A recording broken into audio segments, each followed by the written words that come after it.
पाकिस्तान ने ब्रिक्स की मेंबरशिप के लिए अप्लाई कर दिया है और 2024 की क्योंकि जो प्रेसिडेंसी है वो रशिया के पास है। जय हिंद दोस्तों, स्वागत है आपका हिंदुस्तान हाइट्स चैनल में। दोस्तों, क्षेत्रीय व वैश्विक संगठनों के महत्व को समझते हुए पाकिस्तान भी ब्रिक्स का सदस्य बनना चाहता है। रूसी न्यूज एजेंसी तासा की रिपोर्ट के अनुसार रूस में पाकिस्तान के नवनियुक्त राजदूत मोहम्मद खालिद जमाली ने कहा है कि उनके देश ने 2024 में ब्रिक्स का सदस्य बनने के लिए आवेदन किया है। ब्रिक्स का गठन 2010 में ब्राजील, रूस, भारत, चीन और दक्षिण अफ्रीका ने मिलकर किया था। अब देखने वाली बात यह होगी कि क्या रूस अपने पुराने दोस्त भारत को नाराज करके पाकिस्तान को ब्रिक्स का सदस्य बनाएगा। आइए सुनते हैं इस विषय पर पाकिस्तान टीवी की परिचर्चा। दोस्तों, रशिया की एक न्यूज़ एजेंसी है तास, उसने ये ऐलान किया है, ये कहा है, ये खबर दी है कि पाकिस्तान के जो एम्बेसडर हैं रशिया के अंदर इस वक्त खालिद जमाली साहब, उन्होंने एक इंटरव्यू में कहा है कि पाकिस्तान ने ब्रिक्स की मेंबरशिप के लिए अप्लाई कर दिया है और 2024 की क्योंकि जो प्रेसिडेंसी है वो रशिया के पास है, जो कि इससे पहले साउथ अफ्रीका के पास थी। आपको याद होगा रशियन प्रेसिडेंट जो हैं वो साउथ अफ्रीका नहीं जा सके थे बिकॉज वो मतलूब हैं इंटरनेशनल अदालतों को, और ये यूक्रेन के हवाले से, बल्कि वो इंडिया भी G20 के लिए नहीं आए थे, लेकिन वो चाइना चले गए थे। खैर एनी हाउ, अब पाकिस्तान जो है वो उसने अप्लाई तो कर दिया है। पाकिस्तान कहता है जी हम इस ऑर्गेनाइजेशन का मेंबर बनना चाहते हैं। इंडिया जो है उसने पिछली दफ़ा भी रोक दिया था, और पाकिस्तान ने नाम नहीं लिया था, लेकिन पाकिस्तान ने ये कहा था कि एक मेंबर स्टेट ने इसको रोक दिया था। अब क्वेश्चन ये है कि इस पे एक कंसेंसस चाहिए होता है, और वो जो है कंसेंसस है वो ज़ाहिर बात है तमाम जो कंट्रीज़ हैं उनकी तरफ से आना चाहिए। नए मेंबर्स तो ब्रिक्स ने ले लिए हैं, लेकिन जिसे आप समझ लें कि अगर पाकिस्तान नहीं आ पाता Argentina, Egypt, Ethiopia, Iran, Saudi Arabia, UAE की तरह, तो फिर पाकिस्तान के लिए एक बड़ा समझें एक डिप्लोमेटिक एम्बैरेसमेंट है ये। इंडिया ने लास्ट टाइम तो रोक दिया, रोकना ज़ाहिर बात है अभी भी रोक सकता है, लेकिन क्या इंडिया एक इसको इनडेफिनिट पीरियड तक रोक सकता है? ये एक क्वेश्चन है, और कब तक रोक सकता है?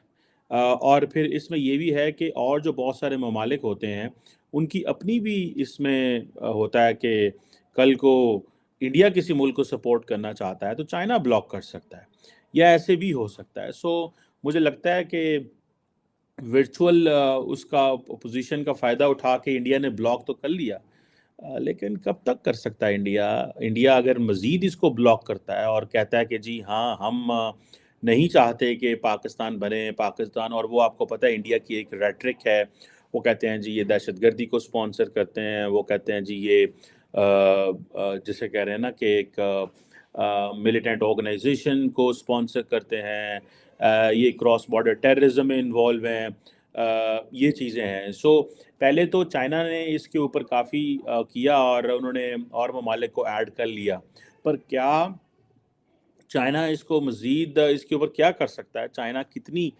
माज़रत चाहता हूँ, चाइना कितना इस पे जो है वो इस पे पाकिस्तान की मदद कर सकता है, जब तक रशिया या बाकी ममालिक पाकिस्तान की हेल्प नहीं करते। और इसमें ज़ाहिर बात है अर्जेंटीना को डालना, इजिप्ट को डालना, इथियोपिया को डालना, ईरान, सऊदी अरेबिया, यूएई को डालना, ये तो है मुमकिन अगर इंडिया इसको कंटिन्यूअसली करता है, जो कि जिसके मुझे चांसेस हैं, मैं रूल आउट नहीं करता, because when it comes to India and Pakistan तो कोई रूल्स नहीं है।